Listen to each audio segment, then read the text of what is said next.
এইবাৰ সিৰিয়াত ভয়ংকৰ আক্ৰমণ ইজৰাইলৰ IDF ইজৰাইল ডিফেন্স ফোৰ্সৰ ভয়ানক আক্ৰমণ সিৰিয়াত আকাশ মাৰ্গেৰে চলোৱা হৈছে আক্ৰমণ বিশেষকৈ সিৰিয়াৰ দক্ষিণ প্ৰান্তত এই আক্ৰমণ চলোৱা হৈছে দামাস্কাছৰ দক্ষিণ পশ্চিম স্থানত এই ভয়ানক আক্ৰমণ চলাইছে IDFে ইজৰাইলী নাগৰিকৰ প্ৰতি অহা ভাবুকিৰ প্ৰতি লক্ষ্য ৰাখি IDFে চলাইছে এটা ভয়ংকৰ অভিযান যি অভিযানত এই আক্ৰমণত দুজনকৈ লোকৰ মৃত্যুৰ খবৰ আহিছে নমস্কাৰ প্ৰিয় দৰ্শক মই জয়ন্ত মাধৱ গোস্বামী আপোনাক স্বাগতম জনাইছো নিউজ 18 অসম নৰ্থ ইষ্টৰ ডিজিটেল লাইভ হলৈ হামাস আৰু ইজৰাইলৰ যুদ্ধবিৰতি চলি আছে লেবাননৰ হিজবুল্লাহৰ সৈতে ইজৰাইলৰ যুদ্ধবিৰতি চলি আছে মধ্যপ্ৰাচ্যত এই যুদ্ধবিৰতিৰ জৰিয়তে কিছু শান্তিৰ বাতাবৰণৰ পৰিৱেশ ৰচনা হৈছে কিন্তু তাৰ মাজতে এইবাৰ সিৰিয়াত ভয়ানক আক্ৰমণৰ ঘটনা সংঘটিত কৰিছে ইজৰাইলে এই আক্ৰমণ সংঘটিত কৰিছে সামৰিক ঘাটিত অস্ত্ৰ ভাণ্ডাৰ মজুত থকা সামৰিক ঘাটিত আক্ৰমণ চলোৱা হৈছে ইজৰাইলী সূত্ৰই প্ৰকাশ কৰিছে যে এই ঘাটিৰ পৰা যিকোনো মুহূৰ্তত ইজৰাইলৰ নাগৰিকৰ বাবে প্ৰত্যাহ্বান আহিব পাৰে ইজৰাইলৰ নাগৰিকৰ সুৰক্ষাৰ প্ৰতি লক্ষ্য ৰাখি ইজৰাইলে যিকোনো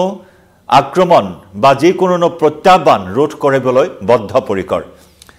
ইজৰাইলৰ নাগৰিকৰ প্ৰতি আহিব পৰা সকলো প্ৰত্যাহ্বান নেওচাৰ বাবে ইতিমধ্যে হস্তম ইজৰাইলী সেনা IDF আৰু তেনে এক অভিযান এই মুহূৰ্তত চলোৱাৰ খবৰ আহিছে সিৰিয়াৰ দক্ষিণ সিৰিয়াত বিশেষকৈ দামাস্কাছৰ দক্ষিণ প্ৰান্তত এই ভয়ানক আক্ৰমণৰ ঘটনা সংঘটিত কৰিছে য'ত অস্ত্ৰ ভাণ্ডাৰ মজুত ৰখা সামৰিক ঘাটি এটা সামৰিক ইউনিটৰ মুখ্য কাৰ্যালয়ত এই আক্ৰমণ সংঘটিত হোৱাৰ কথা সদৰি কৰা হৈছে উল্লেখযোগ্য যে যোৱা দেওবাৰে ইজৰাইলৰ প্ৰধানমন্ত্ৰী বেঞ্জামিন নেতানেহুৱে সকীয়াই দিছিল যে সেই স্থানৰ পৰা সিৰিয়াৰ সামৰিক বাহিনী যাতে আঁতৰি যায় সমান্তৰালকৈ শেহতীয়াকৈ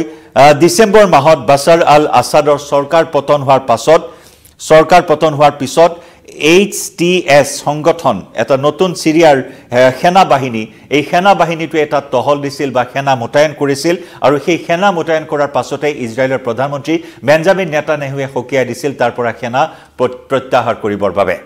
উল্লেখযোগ্য যে ডিসেম্বৰ মাহত বাছাৰ আল আসাদে দেশান্তৰিত হৈছিল পলায়ন কৰিবলৈ বাধ্য হৈছিল বিদ্ৰোহীৰ আক্ৰমণত বিদ্ৰোহীৰ দমনত হেও মানি শিৰনত কৰি পলায়ন কৰিছিল ৰাছিয়াত আশ্ৰয় ল'বলগীয়া হৈছিল বাছাৰ আল আসাদে গতিকে এনেকুৱা এটা পৰ্যায় আৰু তাৰ পিছতে ইজৰাইলে গোলান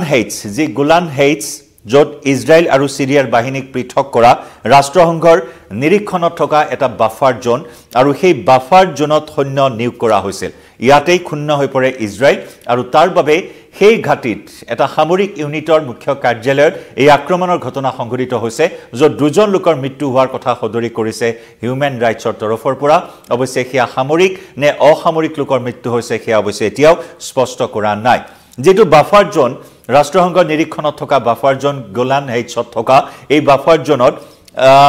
ইজৰাইলে 1967 চনত সিৰিয়াৰ পৰা দখল কৰিছিল আৰু পিছলৈ ইয়াক সংযুক্ত কৰিছিল অন্তৰ্ভুক্ত কৰিছিল নেতানেহুৱে এটা বিবৃতিত কৈছে যে ইজৰাইলী বাহিনী বাফাৰ জোনত থাকিব এই কথা স্পষ্ট কৰি দিছে যে বাফাৰ জোনত ইজৰাইলী বাহিনী থাকিব ইজৰাইলৰ জনতাক সুৰক্ষা আৰু যিকোনো ভাবুকি বিফল বা ব্যৰ্থ কৰিবৰ বাবে অনিৰ্দিষ্ট কাললৈ সামৰিক বাহিনী বা ইজৰাইলৰ বাহিনী তাত নিয়োগ হৈ থাকিব বুলি উল্লেখ কৰে বেঞ্জামিন নেতানেহুৱে একেদৰে ইজৰাইলী 2011 চনৰ পৰা সিৰিয়াত অসংখ্য বিমান আক্ৰমণ চলাইছে মূলতঃ ইৰানৰ সৈতে জড়িত সামৰিক সম্পত্তিক সামৰিক ভাণ্ডাৰ অস্ত্ৰ ভাণ্ডাৰক লক্ষ্য কৰি এই আক্ৰমণ চলাইছে কাৰণ সিৰিয়া আৰু ইৰান সংযুক্ত হৈ বা ইৰানে সিৰিয়াৰ সহযোগত ইজৰাইলক আক্ৰমণ কৰাৰ বহু পৰিকল্পনা বহু ব্লুপ্ৰিন্ট ইতিমধ্যে প্ৰস্তুত কৰিছে শেহতীয়াকৈ হামাস আৰু ইজৰাইলৰ মাজত হোৱা যুদ্ধৰ সময়ছোৱাটো সিৰিয়াক লৈ ইৰানে ইজৰাইল আক্ৰমণ কৰাৰ বহু পৰিকল্পনাক ৰচিছিল আৰু তাৰ বাবে 2011 চনৰ পৰা সিৰিয়াত অসংখ্য সীমাহীন বিমান আক্ৰমণৰ ঘটনা সংঘটিত কৰি আহিছে ইজৰাইলে মূলতঃ ইৰানৰ সৈতে জড়িত সামৰিক ঘাটিক লক্ষ্য কৰি এই আক্ৰমণ অব্যাহত ৰাখিছে বিগত 2011 চনৰ পৰা আনহাতে বাছাৰ আল আসাদৰ যি ক্ষমতাচ্যুত গাদীচ্যুত হ'ল সেই গাদীচ্যুত কৰাৰ পিছত সিৰিয়াৰ সামৰিক স্থানসমূহ শত্ৰুপক্ষৰ হাতত যাতে নাযায় তাৰ প্ৰতি লক্ষ্য ৰাখি এই তীব্ৰতৰ আক্ৰমণ অব্যাহত ৰাখিছে ইজৰাইলে ইতিমধ্যে আমি উল্লেখ কৰিছো বাছাৰ আল আসাদ ক্ষমতাচ্যুত হোৱাৰ পিছতে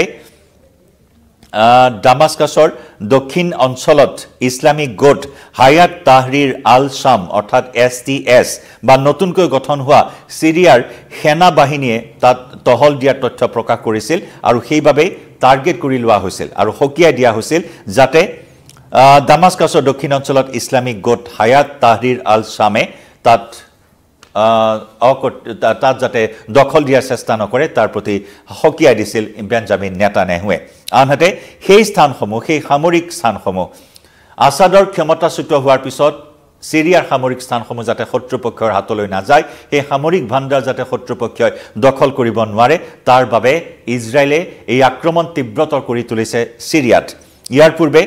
মঙলবাৰে সিৰিয়াৰ এখন সন্মিলনত নেতান্যাহুৰ মন্তব্যক গৰিহণা দিছে ইয়া যথেষ্ট ধিক্কাৰ দিছে নেতান্যাহুৰ এই আক্ৰমণক বেঞ্জামিন নেতান্যাহুৰ নিৰ্দেশত যি আক্ৰমণ চলিছে সিৰিয়াৰ ওপৰত ইয়া গৰিহণাযোগ্য বুলি উল্লেখ কৰিছে সিৰিয়াৰ এখন ৰাষ্ট্ৰীয় আলোচনা সন্মিলনত আনহাতে ইজৰাইলৰ আগ্ৰাসন আৰু বাৰে বাৰে উলংঘা কৰা বন্ধ কৰিবলৈ এক আন্তঃৰাষ্ট্ৰীয় হেঁচা দিয়াৰ পোষকতা কৰিছে আন্তঃৰাষ্ট্ৰীয় পৰ্যায়ৰে কেনেদৰে হেঁচা দিব পাৰি ইজৰাইলক এই আক্ৰমণৰ পৰা দূৰত ৰাখিবলৈ তাৰ বাবেও চেষ্টা চলাই আছে উল্লেখযোগ্য যে এই আলোচনা সন্মিলনখনে সিৰিয়াৰ ভূখণ্ডৰ ভিতৰত ইজৰাইলৰ সামৰিক যি অভিযান এই সামৰিক অভিযানকো ধিক্কাৰ দিয়া পৰিলক্ষিত হৈছে মুঠৰ ওপৰত বদ্ধপৰিকৰ ইজৰাইলৰ নাগৰিকৰ ইজৰাইলৰ জনতাৰ নিৰাপত্তা সুনিশ্চিত কৰাৰ বাবে যিকোনো ভাবুকি যিকোনো প্ৰত্যাহ্বান দূৰ কৰিবৰ বাবে যিকোনো প্ৰত্যাহ্বানমুখীমূৰ কৰিবৰ বাবে বদ্ধপৰিকৰ আৰু সেইভাবে বিভিন্ন শত্ৰুপক্ষৰ পৰা আহিব পৰা প্ৰত্যাহ্বান কেনেদৰে দূৰতে বিদূৰ কৰিব পাৰি তাৰ বাবে ইজৰাইলে এনেধৰণৰ আক্ৰমণ অব্যাহত ৰাখিছে শেহতীয়াকৈ লেবাননৰ যি যুদ্ধবিৰতি আছিল হিজবুল্লাহ আৰু ইজৰাইলৰ মাজৰ সেই যুদ্ধবিৰতিৰ এটা চৰ্ত আছিল যে যোৱা সপ্তাহৰ মঙলবাৰৰ দিনটোত অন্তিমটো দিন আছিল সেনা প্ৰত্যাহাৰৰ কিন্তু ইজৰাইল নিজৰ স্থিতিত অটল থাকিল সেনা প্ৰত্যাহাৰ নকৰিলে লেবাননৰ দক্ষিণ প্ৰান্তৰ পৰা কাৰণ তাত যদি সেনা প্ৰত্যাহাৰ কৰে তেতিয়াহলে পুনৰ ইজৰাইলৰ প্ৰতি ভাবুকি আহিব পাৰে তাৰ প্ৰতি লক্ষ্য ৰাখি সেই যুদ্ধবিৰতিৰ চৰ্ত উলংঘা কৰিছিল ইজৰাইলে গতিকে বাৰে বাৰে যুদ্ধবিৰতিৰ চৰ্ত উলংঘা বা ইজৰাইলৰ যি আগ্ৰাসী মনোভাৱ তাকো ধিক্কাৰ দিয়া পৰিলক্ষিত হৈছে এফালে হামাছৰ সৈতে যুদ্ধবিৰতিৰ সময়ছোৱাত বন্দী বিনিময় প্ৰক্ৰিয়া চলি আছে আনফালে এক নতুন সংঘাত এতিয়া সিৰিয়া আৰু ইজৰাইলৰ মাজত দেখিবলৈ পোৱা হৈছে বিশেষকৈ দক্ষিণ প্ৰান্তত এই ভয়ানক আক্ৰমণৰ ঘটনা ইজৰাইলে সংঘটিত কৰিছে মধ্যপ্ৰাচ্যৰ এই খবৰ বা যুদ্ধৰ প্ৰতিটো আপডেট আমি আপোনাক জনাই যাম লাইভৰ পৰা বিদায় লৈছো ধন্যবাদ